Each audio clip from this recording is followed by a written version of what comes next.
force for good.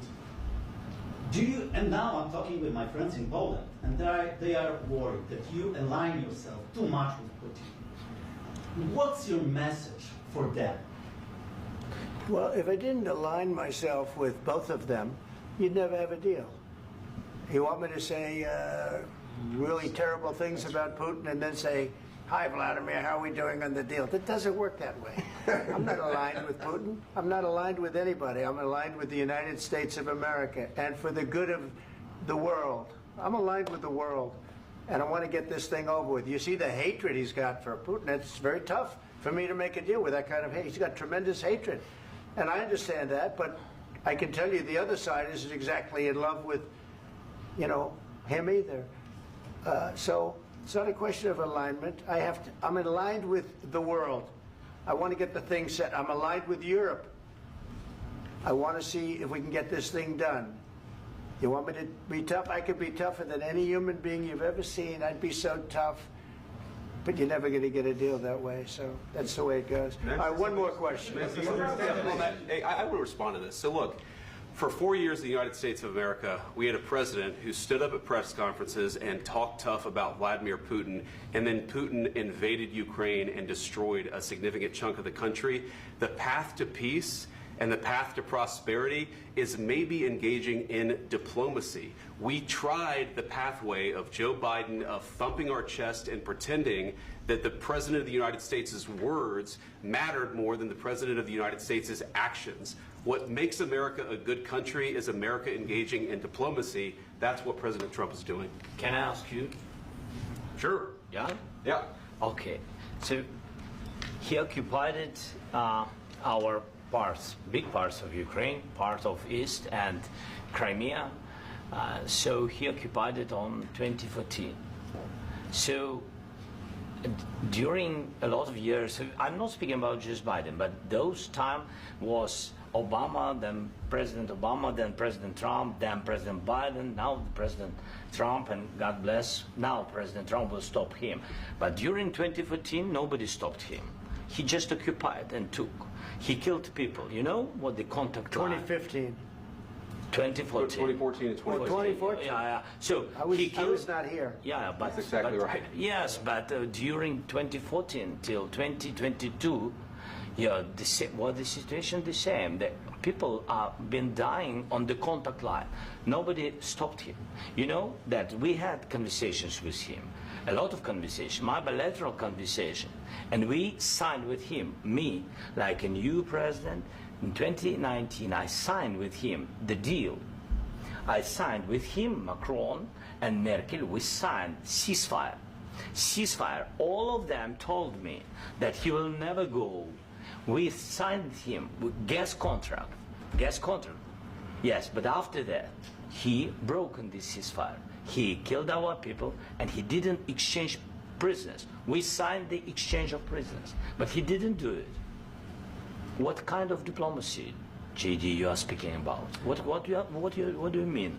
I'm talking about the kind of diplomacy that's going to end the destruction of your country. Yes, but if you Mr. President, with respect, I think it's disrespectful for you to come into the Oval Office and try to litigate this in front of the American media. Right now, you guys are going around and forcing conscripts to the front lines because you have manpower problems. You should be thanking the President for trying to bring an end to this conflict. Have you ever been to Ukraine that you say what problems we have?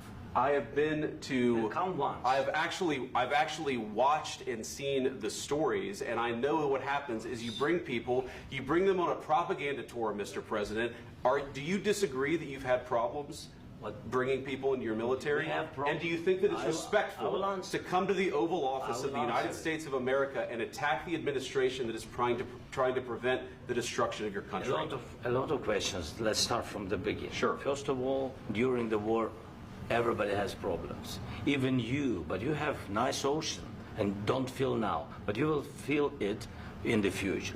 God bless. You don't know that. God bless. God bless. You will not have a war. Don't tell us what we're going to feel.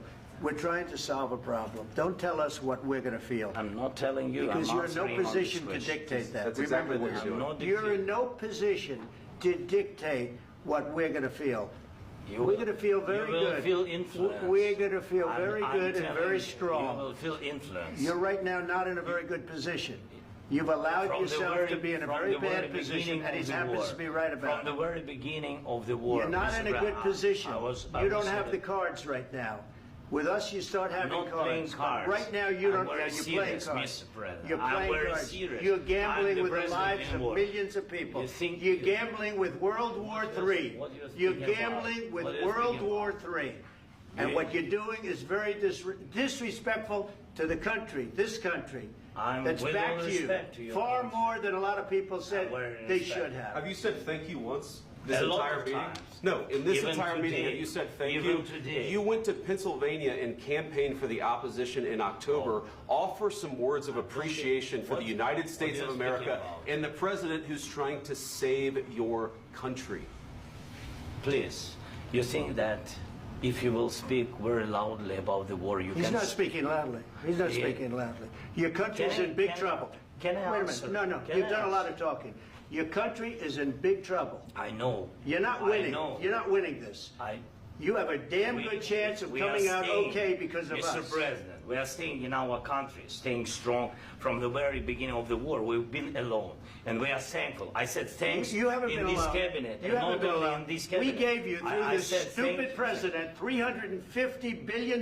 You voted we gave for you your military president. equipment, You and you voted men for are your brave, president. but they had to use our military. What about we are If speaking? you didn't have You our invited military me- equipment, you invited if me you to didn't speak. have our military equipment, this war would have been over in 2 weeks. In 3 okay? days, I heard it from Putin. In 3 days, this is something Maybe new. less. In 2 weeks, of course, yes. It's going to be a very hard thing to do business like this. I Again, tell you. just say thank you. I said a lot of accept times that there, thank you accept to that- American people. Accept that there are disagreements, and let's go litigate those disagreements rather than trying to fight it out in the American media when you're wrong.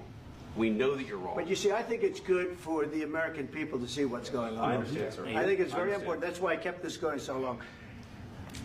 You have to be thankful. You don't have the I'm cards. thankful. You're buried there. Your people are dying. tell you You're again, running I low know. on soldiers. Don't- Listen, don't please, you're running Mr. low on President. soldiers. It would be a damn good thing. Mr. And then President. then you tell us, I don't want a ceasefire. I don't want a ceasefire. I want to go and I want this. Look, if you could get a ceasefire right now, I tell you, you take it so the bullets stop flying and your men stop getting killed. Of course, we want to stop the war. But you're I saying said- you don't want a ceasefire. But I said to you, I want a ceasefire. with guarantees. Because you'll get a ceasefire faster than an agreement. Ask our people about ceasefire, what they think. That wasn't doesn't with matter me. for you what- that what wasn't is- with me. It That was with wasn't with you. a guy named Biden who was not a smart person. This That is was your, with, this that is was with your Obama. president. It was your president. Excuse me. That was with Obama, who gave you sheets, and I gave you javelins. Yes. I gave you the javelins to take out all those tanks. Obama gave you sheets. In fact, the statement is Obama gave sheets and Trump gave javelins. You got to be more thankful, because let me tell you, you don't have the cards. With us, you have the cards. But without us, you don't have any cards. One more question to Mr. Vice President. I'm sorry. It's going to be a tough deal to make, Um, because the attitudes have to change. what if Russia breaks ceasefire? What if Russia breaks peace talks? What do you do then? I understand that it's a heated conversation right now. What are you saying? What She's if asking, what if Russia breaks the ceasefire? What if anything? What if a bomb drops on your head right now? But they have Okay? broken ceasefire. What if they broke it? I don't know. They broke it with Biden, because Biden, they didn't respect him. They didn't respect Obama. They respect me. But all- Let me tell you, Putin went through a hell of a lot with me. He went through a phony witch hunt where they used him and Russia.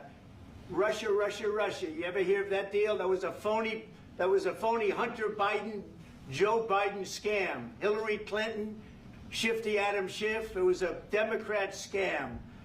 And he had to go through that. And he did go through it. We didn't end up in a war. And he went through it. He was accused of all that stuff. He had nothing to do with it. It came out of Hunter Biden's bathroom. It came out of Hunter Biden's bedroom. It was disgusting. And then they said, oh, the laptop from hell was made by Russia. The 51 agents. The whole thing was a scam. And he had to put up with that. He was being accused of all that stuff. All I can say is this. He might have broken deals with Obama and Bush, and he might have broken them with Biden. He did, maybe. Maybe he didn't. I don't know what happened. But he didn't break them with me. He wants to make a deal. I don't know if you can make a deal. The problem is I've empowered you to be a tough guy. And I don't think you'd be a tough guy without the United States. And your people are very brave. But you're either going to make a deal or we're out. And if we're out, you'll fight it out. I don't think it's going to be pretty, but you'll fight it out. But you don't have the cards. But once we sign that deal, you're in a much better position. But you're not acting at all thankful. And that's not a nice thing. I'll be honest, that's not a nice thing. All right, I think we've seen enough. What do you think? What's Huh? this negotiation? This is going to be great television, I will say that. All right. We'll see what we can do about putting it together. Thank you, sir. I know this is and I need the back of the chair. We'll see. I don't know. All right, guys, come on. Wait, hey, let's go. Guys, come on.